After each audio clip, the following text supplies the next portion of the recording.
Welcome back to the Jesse Tree Advent series. Today is the 7th day of Advent, or December 7th.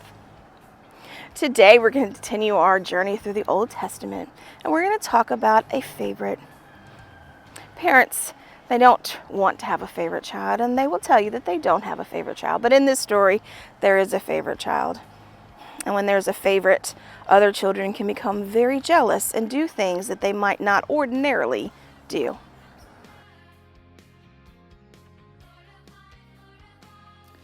This is the story of Joseph's coat from the book of Genesis. Joseph was one of Jacob's 12 sons. Jacob loved him more than all of his other sons. Jacob made Joseph a colorful robe. His brothers were jealous. They wanted nice robes too, and they wanted to be loved as much as Joseph was loved. Joseph had a dream. He told his family, "We were bundling grain from the field. Your bundles of grain bowed down to mine." Then Joseph had another dream. He said, "This time the sun and moon and 11 stars were bowing down to me." His father asked, "Does this mean our family will bow down to you someday?" The brothers were even more angry. They threw Joseph into a dry well. Along came some traders. The brothers sold Joseph to them as a slave. They lied to their father and said Joseph had been killed by a wild animal. But God was with Joseph. The traders took Joseph to Egypt. He was thrown into jail, but he did nothing wrong. Joseph trusted God to help him. He made some friends with some of the prisoners. One of them had been a wine taster for Pharaoh. Pharaoh was the leader of Egypt. The wine taster said, "Last night I had a dream. I was picking grapes and squeezing them into Pharaoh's cup. Then I put the cup in his hand. What does this mean, Joseph?" Joseph answered, "You will be Pharaoh's wine taster again. Once you are free, please don't forget about me. Help me get out of jail too."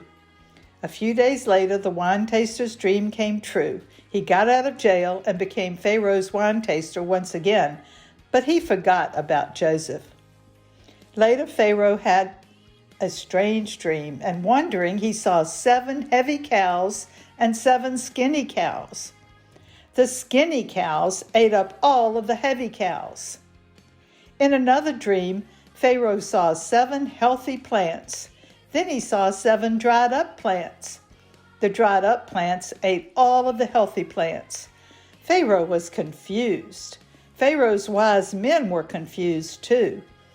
Then the wine taster remembered Joseph. He told Pharaoh that Joseph could explain his dreams. With God's help, Joseph told Pharaoh what his dreams meant. For the next 7 years, plenty of food will grow. For 7 years after that, not enough food will grow because there will be no rain. Pharaoh said, "Joseph, you are a very wise man. I will make you a ruler over Egypt."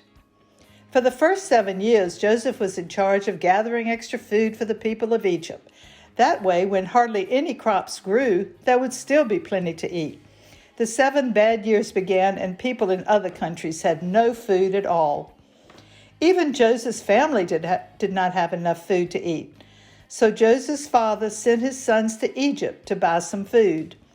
When the brothers arrived in Egypt, they went to Joseph and bowed down to him. They didn't know he was their brother, but Joseph knew. Joseph sold them some food, then the brothers left to go home. Sometime later, they returned to buy more food. Just as Joseph had dreamed, they bowed down to him again. Finally, Joseph told them, "I am your brother." His brothers were afraid, but Joseph told them not to be afraid. God meant it for good. He had a special plan for me, he said, and they all hugged. Joseph's brothers rushed home.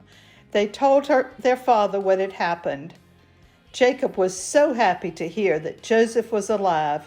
The whole family moved to Egypt. What happened to Joseph was a very sad thing, but it ended up working out for good. God used Joseph. And then in the end, He forgave his brothers, even for such an amazingly tough and rough situation. And they were so happy to be reunited. So today, if you want to make a Jesse tree ornament, make a multicolored robe or coat.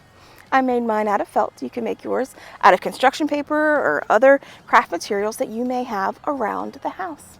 And when you hang your ornament on the tree, let it remind you that God will make all things work out for good.